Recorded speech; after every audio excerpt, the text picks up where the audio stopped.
Hello everybody, and welcome back to the Fantasy Aussie Rules Show, brought to you by GameDay Squad. And we are here this week to talk about round 8. We're going to preview the round that just was, round 7, and then look ahead into what you need to do and the moves you need to make for the upcoming one. I am here with none other than my good friend and co-hosting Cal, ready to chop it up this week for you all. Cal, mate, are you ready to talk some fantasy footy and dive into this episode? I am, mate. I'm feeling good this morning. It's a great time of year to be a sports fan. We've just had the NFL draft. NBA playoffs are on. We've just seen a great finish to the Clippers-Mavs game this morning. Footy's in full swing, and it's even a better time to be a fantasy fan because obviously footy is well and truly underway. So, you know what? I didn't have the weekend I wanted, but I'm still keen to chat about it. Yeah, that's good. That is good, Cal. It's good that you're in good spirits. But you need to stick around in this episode because I'm going to talk about what might have been the greatest dynasty prospect ever, and my opinions on him this far into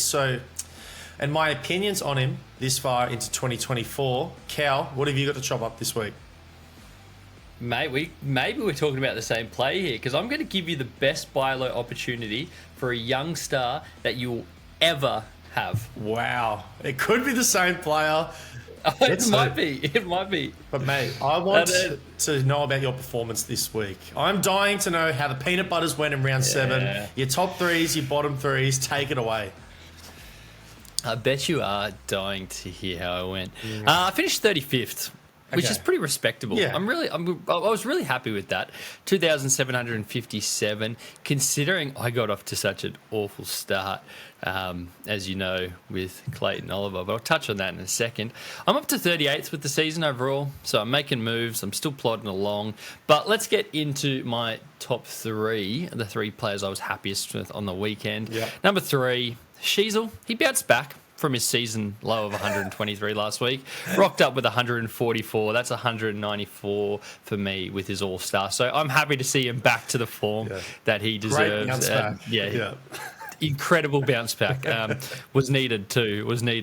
Dawson, number 2, 149 base. And you'll like this. I deployed the gold this week and got 179 for my efforts. So he's proven me wrong this year, and I tell you what, he's making a very, very strong case for that, another all-star squad selection, because, you know, we might have to, we only get to have 6 that run around in the midfield for the all-star squad. It's tough to get, but he could be getting himself another selection there. And number 1 this week, I'm going to give it to the ruck pairing of English and Gawn for just making it so easy every single week to pick which ruckman you're going to play. English 159, Gawn 154. I was quite lucky. I played the gold Gawn and got 185. So it's not a question of do you play those two? It's a question of how high in rarity you go with them. So they were my top 3 this week. Yeah, nice, man. Nice. Did you touch on the score that you had as well? Sorry, I think I might have missed that. Yeah, 2,757. Okay, nice. So nice. Respectable. Seems to be sort of what I'm plotting around that 2,750 mark. The players that let me down this week, first of all, myself for believing in Clayton Oliver after pretty much going against everything I've ever said about him and for the season. So him 76 was disappointing. Even if I'd gone with the track play, he would have only got me 85. So I did love that matchup against Richmond. It did work. It just didn't work for those 2 guys. Yep. Number 2, Zorko for the first time shows up here. Season low by 44 points, which just shows you how good he has been to start the year. But 14 touches, no goals. Here's his lowest score for the season. And number 1, I'm actually going to keep close to my chest. I'm not going to tell you who it is because this person is going to get the dud of the round award. Alrighty. And he also gets my special award. So stay tuned for that. I'll hang on to it. Okay. But I know you had a good week. How? Because A, I saw you on the dashboard when it refreshed last night. That was fun. And B, because you told me all weekend you were having a good weekend. So take it away. How did the Zeus Cannons go? The Zeus Cannons went much better than yourself, respectfully. 2,853 fantasy points for us this week, which put us at 4th. We've gone from 3rd to 4th in back-to-back weeks. We are officially rolling. But what might be the best news, I'm currently 9th in the seasonal rankings. And I did make it very clear that a couple weeks ago, my goal for this year is to finish within the top 10 because I want to get one of those prize cards. I was just nabbed out of it last year. I think I finished like 13th or 12th. I don't want that feeling again, but it is so close. Like, I know it might feel like it's really good that I'm at 9th, but one bad week and I could get pushed back to 15th or 18th. So that's just how it is at the moment. But I'm hoping I can keep this rolling. And the 3 players that helped me do this was, first of all, the GOAT, Tim English. 159 GameDay Squad fantasy points. Don't need to say anything more about him. And then my 2 All-Stars, which finally, it's good to have both of them in my top 3. So I've got Jordan Dawson at 149 fantasy points and Errol Goulden with 140 to wrap up the week as well. Fantastic performances from all of them and helped me get to the position I was in. The bottom 3, though, similar to you, Cal. I got Dane Zorko, 76. I won't talk any more about that. Bradley Hill, he debuted for the Zeus Cannon, so I'm actually sorry. I'm the one that ruined him. He was in such good form. I starred him. I apologise to you all. I'm really sorry.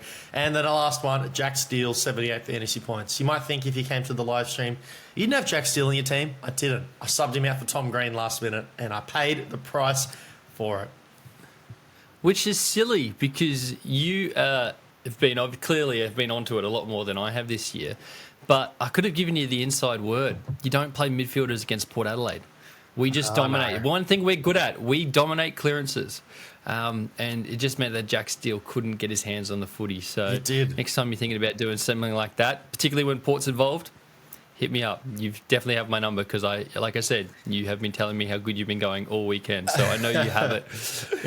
Yes, but take it away. Who'd you give your star of the week, or the stud we call it?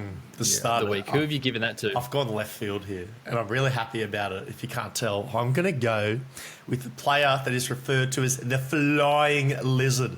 I'm giving it to Nick Blakey. He was zooming around the pitch against Hawthorn. He had 26 kicks, 12 marks, 160 fantasy points for the day. Don't mind if you do. It was a great outing for the Lizard. Clearly the sun was out. He was absorbing it all in. And if anyone played the pod this week, I tip my hat to you because I didn't, but that would have been a huge, huge play in your defence. So he's taken my stud of the round, Cal. What about your dud of the round? Which is, I think, the player you teased before. Is that correct? It is true. Before I did that, shout out to anyone that did pick the Lizard, including my partner. I think she just rocks the Lizard every single week. Why? She's a Swans fan and just loves having him in there. So she got all 160 points that he offered. Yummy. My dud. And can I give you the award that I've gone with this week as well? Is this all in one? All in one. He's got my bottom one, the dud of the round, and the award. Because it hurt. I've given him the "it was fun while it lasted" award, and that, of course, goes to Tommy Powell. 38 GameDay Squad points, absolutely stung. Now, before I go into this, you have been playing him all season, and you took him out this week. Yeah, you missed the Tom Powell bullet. Yeah, how did you know? Because I didn't see it coming. All of a sudden, midfield time, CBAs, 75%, then all of a sudden, bang, 15%. He's still playing in the midfield group, but they just took him out of that, the centre bounce attendances. Mate, I think you need to watch some more footy, respectfully. It was coming. I'll just say that. It was definitely coming, and if you looked at some of the other forwards, like Caldwell, like Hill, some of the other guys I opted to play, and look, they didn't play good this week, but their roles are sort of like cementing in. And Tommy Powell, he's just getting gradually worse every week for the past couple, and you could just tell this decline was slowly but steadily hitting. But I don't know. 3 kicks? You know what's funny though? There's bad, and there's like a 70, like a Brad Hill, a 60, maybe a 60 you bottom out with. Yeah, true. But 38? Like, you know what's hilarious? Can I almost make this known? Is that I think he was on like 15 fantasy points within the first minute. Because he snagged the first goal of the game for at least North. It wasn't the first goal of the game overall, but he kicked the first goal off snap. So I actually sat there after the first minute or two thinking, I've stuffed up. I've benched Tom Powell. And then, lo and behold, what you're talking about now, nothing for the rest of the game. Yeah, I'm going to have to go back and figure it out because I didn't watch the game, but I took to Twitter to figure out what happened. And what I was seeing was that people were saying he was still running with the midfield group, but it was almost like you could see him run off onto the ground, and people were calling him into the middle, and he was making the decision, hey, no, I'm not going to the middle. I'm not taking the CBA. So it's almost like it was a bit of coaching. It was a game plan. So, yeah, he's definitely out until we figure this one out. But, yeah, like I said, it was fun while it lasted. He was a bit of a saviour there at the start when it was a bit rough. But you know what, Tommy Power, you really hurt me this week. So I'm sorry, Cal. It does hurt. And it stings, especially for a player that was in such good form. To see a decline like that, like that's 70 points almost to giving up in off like nearly average alone over the past couple. So I totally understand. Stinks. I'm sorry to hear. But, mate, I want to get into my... You are not sorry. Don't even pretend. I am sorry for you. I don't want to see you get beat up every No, week. you're not. But I'll keep doing it if I have to, just by the way. I'm not going to stop. I'm going to ask a question to you, Cal, if that's okay. Yeah, sure. And my question statement is, where have they gone? Where have they gone? All And how these did they Marshall get here? fans. That silly group that you made last year, I think it was... I'm not even going to say it. It's disgusting. Hey. Hold up. Let me finish here. You've never been more disorganised than what I'm feeling right at the moment. At this time. There used to be a little group that would come out and, when Mob, I believe. English was down, they'd make some comments, put some little one... And I like the band, but where have they gone? 81 fantasy points. No one's talking about Rowan Marshall over the past couple of weeks, and life is good here. The crown sits comfy on the GOAT English's head right now, and until further notice, Marshall Mob is done. They're out of here. All right, I've got two issues with this straight away. Number one, right now, Gorn is the king. Well, they haven't faced off yet. Yes. Okay, but right now, Gorn is one. You can say whatever you like.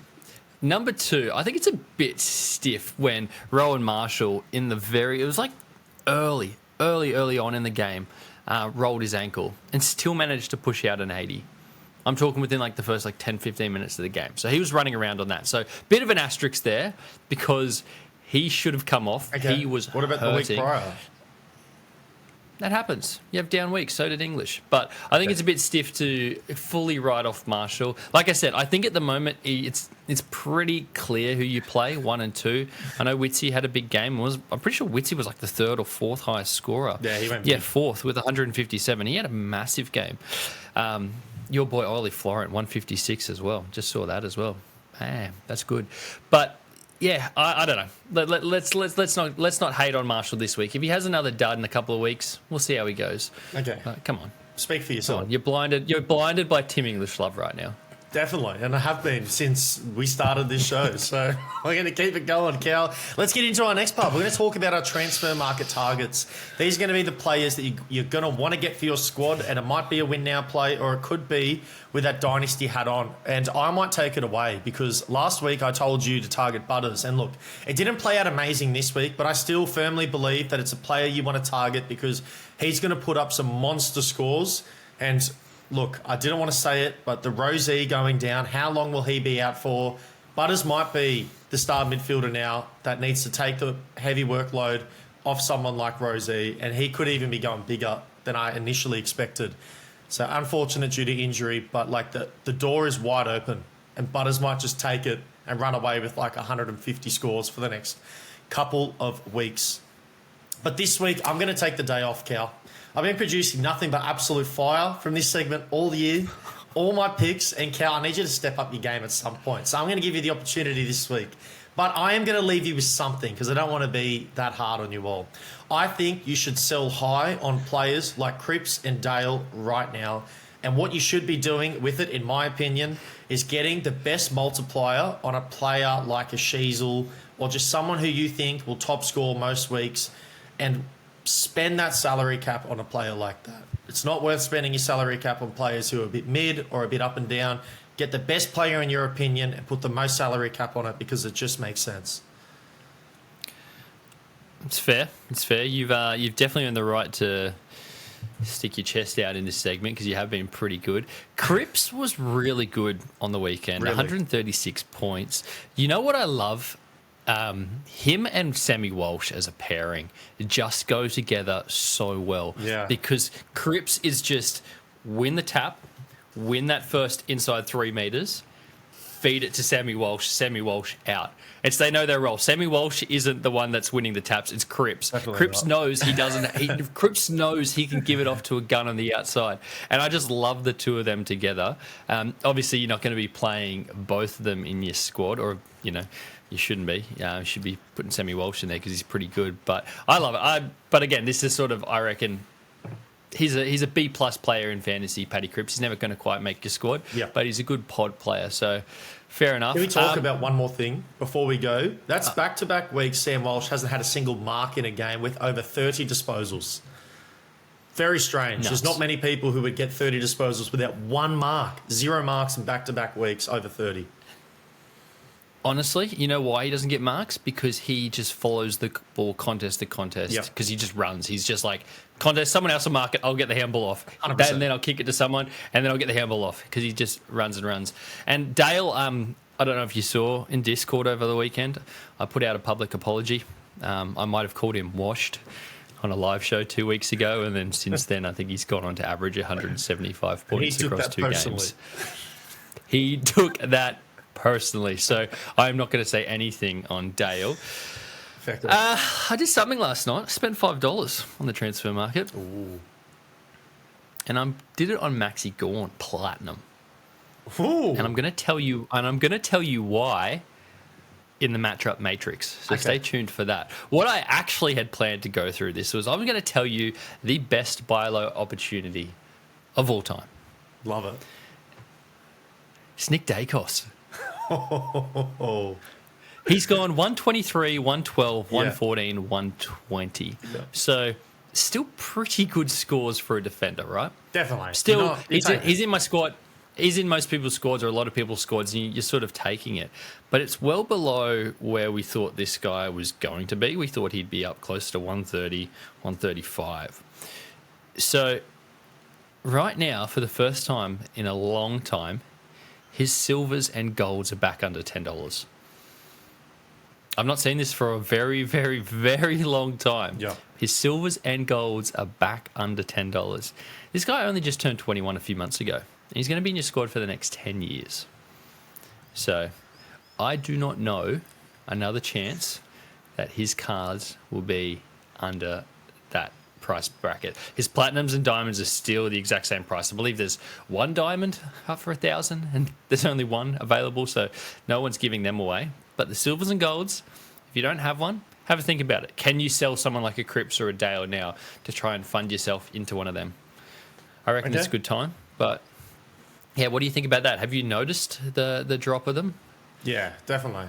I haven't noticed so much on the transfer market, in all honesty, but I've definitely noticed in his performance. Been keeping a very, very close eye on it. And I do have some further comments to make a little bit later. But I will tell you this. I've been rocking a gold Daicos for most of the year, and I've officially dropped that down to a silver, because back off the comment I just made, you want to spend your salary cap on players you know are going to output, and Nick Daicos is not outputting worthy of a gold right now, in my opinion. So he's being downgraded for sure. Well, you know, I chased a platinum of his, it was about a month ago now. Got him in there. Early by the time I got myself. By the time I got myself on hands on the platinum, I was like, you know what? He's not playable as a platinum. So I still have it sitting there. I believe I rocked a bronze of his on the weekend. I did, yeah. So that's where I'm at with him, which is probably about fair. Yeah, seriously. I've got a silver in, but I might need to consider a bronze downgrade, in all honesty. But Cal. Yeah, it just depends where you are. I got one more thing for you, though. Ooh. I've got one more. I've really beefed this out. Good. Question for you. Callum Mills. He's your club leader. Yeah. He's a midfield gun. And let's just say, hypothetically, you had a diamond of him. Would you say now's a good time to sell? Maybe for $48 on the transfer market? Yeah, I would say it's a good time to sell. Do you want to explain maybe why I've picked that out? Nah, mate. I got some stuff up my sleeve. I can't be releasing what's going on behind the scenes, but you'll have some surprises. Well, it's not behind the scenes because the transfer market is very much public, and you've listed a Diamond Mills for $48, which I personally think is on the cheapest side. But maybe that's you thinking that he's not actually going to be getting the midfield time when he comes back in. Talk to me. Callum Mills. Let's pretend he's not your card. Are you worried about him? I'm not worried. Or worried. are you just trying to fund... I don't think that this year he's going to be as fantasy relevant as maybe people initially anticipated, just because of how this team's been set up right now. Like, you got Taylor Adams, Heaney, Rowbottom in some of his best form, and I know he's like that player that will never get the credit, but my goodness, he's playing really well. Happy 100th Rowbottom. Fortunately, Goulden's playing on the wing, but he's playing like he might be the most fantasy relevant wing ever. Like, most people go to the wing and they're like of all time. they just like they can't produce fantasy points, but Goulden is literally mastering that role, which is good to see because at least he doesn't need to depend on being inside the mid to put up good scores like he did on the weekend. You know, that midfield stacks. But what I do see, and why I'm selling him, is because I actually think there could be a position change coming maybe next year, and that position change could be to a defender status for Callum Mills. And I wonder, and the reason I'm putting it out there is how good would Callum Mills be subbing in to that role like a Jake Lloyd, like a coming off that halfback, playing as a lockdown defender, potentially taking some kick-ins as well, getting those under his belt as the captain, as the leader. I think, you know, Blakey's taking a lot of them at the moment. It'd be hard to tell Callum Mills, hey, mate, I'm going to take it over you. No, I'm the captain. Let me get in that goal square and take those kicks. Yeah, exactly. I just think, I just saw it put out there. Anytime that we don't have a lot of diamonds between us. Not many at all. Not. But that might be one of the bigger names. And again, 2 years ago, we were sitting here and he was one of the best dynasty prospects in the game. Oh, yeah. Now there's a lot of question marks. So if you think he is going to be playing defense, and he's going to get that defender status, wouldn't that make him more attractive? And you'd want to hang on to it just to see that? Yeah, but I have something in the works right now that I'm trying to get done. Yes. So I'm trying to get... I see what you've done. You're putting the chips into the center of the table. You need to get yourself... can I call the play? Can I call it early? But I can promise you won't get it, but go. All right, this is what I'm thinking. I reckon you're trying to get yourself a third all-star card so that when we get through the buys, you've still got 2 to deploy. Interesting. Do you want me to be honest with you? I'll tell you, it's not that. I appreciate your honesty. So honest. But that is the transfer market segment there. I just saw that bit happening there last night. A lot happening. Unfortunately, after that, I think I clicked on the dashboard and saw you in 3rd place and then fourth. Gave up on my prep. 4th, and then gave up on my on my prep. Alrighty, mate. But look, now it's time for you to get into your segment, the part that you own of this show. This is Cal's matchup matrix, and we want to know, and everyone wants to know, what should we be looking at for round 8, Cal? What position groups, what matchups, where am I starting off when I'm trying to set up some pods or some gun players for the upcoming round, mate? Really simple. Just come to the live show on a Thursday night. I believe we're going to be doing it in person this week, which would be fun. The Showdown. Yeah. The Showdown. Which True, actually is that Thursday night? now I'm thinking about it. I might cancel that because, that's not going to be fun for Port. But just look at your team because your team's clearly doing something right. So don't think about matchups. Just think about how your team's going and copy that is what I'll be doing on Thursday. But if you do want to do something different, here are a few things that I've found. So I know I got it wrong with Track and Oliver last week, but mid's still 8 against the Tigers. It just wasn't those two guys. So this week, Richmond play Fremantle. And Sarong is an absolute lock. The question is, does Andy B find his way into your squad? Is he a great pod option this week? Maybe for me. I don't think so. But for someone, he might be. Number 2, Hawks. You saw it yesterday. Mids eat against the Hawks as well. So this week, they're up against the Dogs. Now, Bont is a borderline playable player every single week. And I'm thinking this week, the matchup gives him the edge over some of those players that I reckon he falls somewhere between 4 and 5 to like 8 or 9 on the rankings for midfield, and you can only get 6 in. I reckon this week it bumps him up a little bit. I reckon he finds himself into my squad. I'm keen to see if other people think the same. And this last one, I told you I bought a Maxi Gawn Platinum. Max Gawn is going to be the number 1 scoring player this weekend. He's going to go 160 plus. Why? Because he's got the best matchup in the game, and that is Ruckman against Geelong Cats. So it's not a question of if you played the guy this week.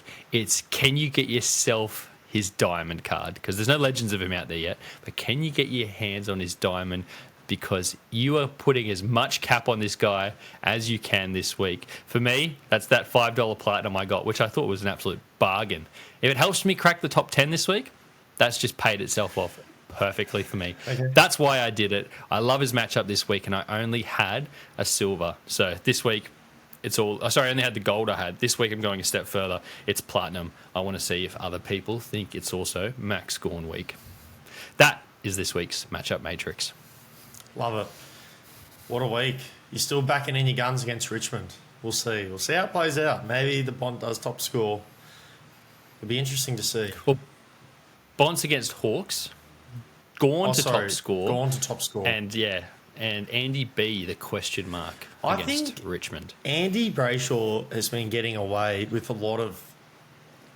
lot, let's just say. Like, I know we spoke about Nick Daicos before and how he's been playing unders, but Andy Brayshaw, I think, is actually averaging less than Nick Daicos this year. And for a player of his calibre, for a player that people held so highly pre-season, I actually gave Brayshaw the edge over Sarong this pre-season. It wasn't by much. They were both in my top 8 players for the year in mids, but I definitely didn't see it being this significant of a difference between Brayshaw and Sarong. I thought it'd be much closer. And it's just really interesting, in my opinion, how, I just haven't heard much talk about it. Maybe people are just still banking on the fact that he's going to bounce back. He's going to get back into his best form. But I don't know about you, Cal, but, man, I can't start Andy Brayshaw right now just seeing some of the games he's put up. I said the same about Oliver, and he found himself into my squad this week. So okay. I can't comment on this. Yeah, I shouldn't be allowed to talk about midfielders. I should be like Ruckman, and maybe I just take that. Even then, that's your little domain. So maybe I'll find the defenders. Yeah. Maybe I'll just talk about them every week. Go find maybe you can own the lizard. You can own the lizard train. Get that going, I reckon. Well, I told you Sheezel was going to bounce back, so maybe I'm the defense whisperer. So true. But Cal, I reckon it's time to go back to school. Take me to school. Yeah. Yes, let's do it. Come on. Well, I hope firstly you all enjoyed your long weekend and had some time off class, because who doesn't like some time off class? But, we get straight back into it this week with our next lesson for the season so far. And my highlight player for this lesson is going to be Nick Daicos, funnily enough. He's the rookie and the veteran, the father-son that came to save Collingwood and all of our fantasy squads for the next 10 seasons. Or so we thought. 117 average fantasy score per game with 16.4 kicks and 13 handballs. This might be the best fantasy prospect of all time. But how has 2024 shaped up for him? Let us check in on his report card and find out. Firstly, his ability to get tagged is at an F. Why don't teams tag this guy? It's not as damaging as it is this year, but last year, I think it's the big question in the fantasy world was, why don't people just send someone to Nick Daicos and try to shut him out of the game? I don't know. I always thought that taggers used to be the fitter players. I thought, back watching Port Adelaide, it was Kane Corns, Crowley for Freo. These players that would always be able to run with for a whole game and outrun some of these players. Who's outrunning Nick Daicos? Maybe Sammy Walsh? Maybe that's it? Is that the list of people that can outrun him over 4 quarters? He's pretty fit. Yeah, it's true. It's true. But, okay, let's get into the next subject. It's knows when the cameras... I'll put my hand up for questions. You're right. Knows when the cameras are on. I'm giving that an A. He's a class act and he's always ready to look good for a flick, even when he least expects it. You just know that he's always, when he turns the corner, bang, eyes are on, knows where the camera is, look down that lens, get the shot. Easy pill get, A+. He loves an easy pill get. He doesn't want to get the hard one. He wants to sit on that outside, be a nice ball user. And then I'll go the flip side. What about a hard ball get? That's an E for me. He doesn't want to get his hands dirty. He doesn't want to risk getting the pins injured, anything like that. Let the older boys do it. You got Pendles, you got Tommy Mitchell, you've got Sidebottom. Those guys, get them in there, sit on the outside, get the nice ball. Knows what position that he wants to play. And I'm going to go with a C. His starting position changes, I feel like, week in to week out. It's gotten to the point that he doesn't even know. Does he want to be a defender? Does he want to be a midfielder? He's doing pretty good with the clearances, but I just don't know if he knows deep down where he wants to settle. What does Nick Daicos want to be in the AFL? His fantasy squad carrying ability is at a B+ right now. I do think that he's still going to be okay, but Pretty high. I think last year it would be an A++. This year is a B+, and that's probably high. So I actually sort of agree with you there. And his dynasty value for Nick Daicos, it still has to be an A+. And despite a start that sees him average below everyone's expectations, it is undeniable the player that Nick Daicos was in his first year and the player that we know Nick Daicos can be. If you're going to have a dynasty fantasy squad and you're going to want to put someone in your defense for the next 10 years, as Cal said, there might not be a better name than Nick Daicos to start with, because you look at someone, I know we got Sheasel, but could we see his role change eventually at North? I just think what Nick Daicos is doing is maintainable and sustainable for his career.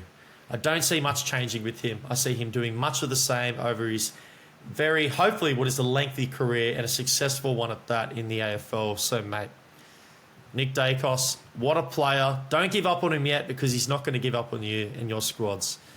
And that's my lesson for today, Cal. All wrapped up. Beautiful. Well, you're getting very good at this professor stuff. I 100% agree with you. I was just trying to find out, what is he actually rated? I don't have the number on front of me, but I reckon it's somewhere between 30 and 20 for the season. Like, we're talking about a guy who's still going to get in the All-Star squad as a 21-year-old, and we're talking about him having a down year. Yeah, exactly. Like, what are we doing? Out of all the down years to ever have, this is a pretty good down one to have. And, like, I think... I told you I was... Shout out to... I'll quickly just talk on that, because shout out to Hef. He actually made a comment about this Nick Daicos situation for, dynasty value and keeper leagues. And what he was saying is that all superstars that have ever played the game have some sort of a down year. There's some sort of an adjustment period. There's some sort of... No one just, comes in and just will average 130 all the way through. It just doesn't happen. And if this, as we just talked about, is the down year, my God, it's a good down year. And my God, there's some good things ahead, because, mate, he's still playing so good. He's just not playing to the expectation we all had, which was number one. People had him as the number one player coming in. And if he falls just short of number one, number 7's okay. You live with that. You definitely live with that. And I don't think it's any secret that GameDay Squad is moving towards multi-comps, which I'm super excited about. I know a lot of people are as well. Let's say, hypothetically, we had 4 competitions you could enter into. Do you know how many Nick Daicoses I would want to be able to have to enter into those competitions? 5, just in case one gets injured, and then you can put the other one in. Exactly. You still want as many Nick Daicoses as you can. So, absolutely. Like I said, I told you, I think it's a fantastic time, because it's the first time his cards have dipped under that $10 mark. Like I said, I've already gone out and got myself a platinum. It's a good call. Yeah, maybe now is the time for coaches, if you don't have him, to have a think about it. Can you trade your way to him? Yep. But I love it. I love going to school on a Monday morning. Gets me excited for my week. I feel it's good to be back on a Monday as well. Monday school hits a little bit different than the old Tuesday, having to wait the day. I do love it. But we're about to wrap up, Cal, but I want to make this for everyone that is still here. If you're confused about what you want to do in your squad and you want us to answer your questions, whether it's this player, that player, the best place to do it is you can either leave a comment down below or come to the live streams that we host before the game, or at least before the first game of a round. Last week was a bit different. It was on a Wednesday. This week, we're back. We're back to Thursday night footy, and it's the showdown, as Cal, you hinted before. So there's going to be plenty of questions on who we want to be starting this week in our squad. So you can come there, punch in all your questions. This player, that player, where should I be looking, etc., etc. We'll answer them all. And, of course, we'll give you a little bonus reward on top if we get some goodies as well. So make sure that on Thursday night you set aside a 30-minute, 40-minute time slot before the first bounce of the game so you can come see us talk about everything GameDay Squad and everything Aussie Rules Fantasy Footy. And as a bonus on top of that, you're going to have to watch me try and pull out the Connor Rosie from my squad, which I super glued and nailed down my prize card into that M1 spot for me. I don't think he's going to be playing this week, and I don't know how to get him out because I've absolutely locked him in there, and I'm praying that his hamstrings just wake up this morning and feel fantastic. If not, I've got a big issue on my hands. I've actually heard that your Rose prize card is permanently locked into your squad. His lockout never lifts. He just is stuck. I called the devs and was like, hey, I need to make an exception. This spot here can't have any other players. So, yeah, I'm in trouble this week. Oh, man. What a round it was. Can't wait for the round that is coming up. So thank you all so much if you made it this far for this installment of the Fantasy Aussie Rules Show, brought to you by GameDay Squad. Smash a like, subscribe to the channel if you're new around here, because we're going to continue to deliver fantasy content every single week, and that won't stop this week. As I mentioned, the live stream this Thursday, which will be on our YouTube, Twitter, and Facebook, so make sure you're followed, make sure you come along. And that'll be all for us this week, and we'll catch all your legends in the next one. Peace out, everyone.